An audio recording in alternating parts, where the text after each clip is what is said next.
shot na. Pero tandaan mo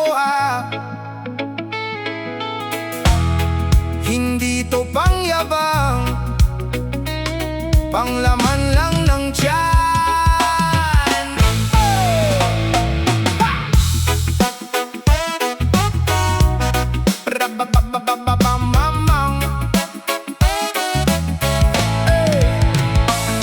Friday night, sweldo day, kumpleto ang tropa. May pulutan na sisig, may chichat, may soda. Si boy nagdala ng 3 bote agad. Sabi niya pre chill lang pero mukhang laglag. Si Jun may kwento na paulit-ulit. Kahit wala pang tama, feeling lasing legit. Ako naman tahimik lang sa gilid, kasi alam ko na kung saan to papuntang trip. Dahan-dahan lang, wag kang magmadali. Hindi pang karera to, hindi kasi money. Pag nauna ka sa yabang at init ng ulo, ikaw din ang uuwi na may pasat galos bro.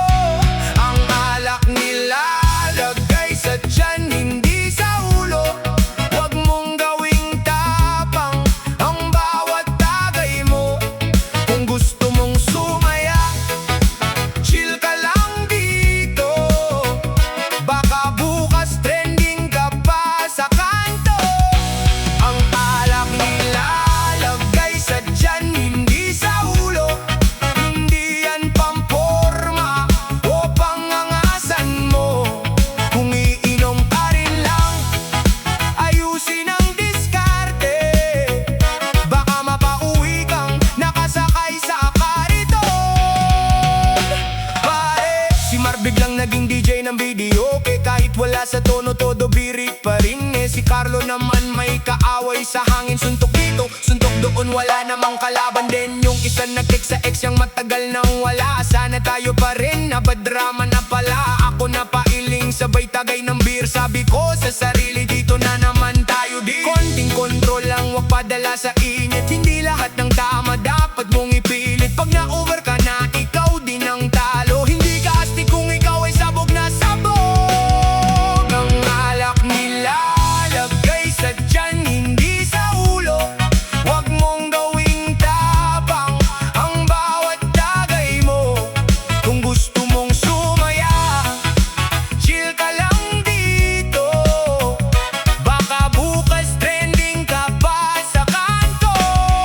Ang alak nila lagay sa tiyan, hindi sa ulo.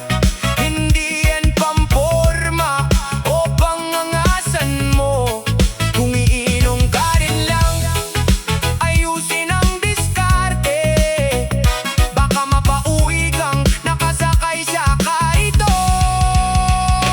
Pare, huwag kang mapakahero sa gitna ng inuuman. Hindi kasi Wolverine, wala kang healing factor man. Isang maling salita, isang maling galaw. Good vibes na gabi, biglang magiging aray.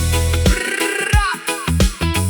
Teka lang, bakit ka na umiiyak?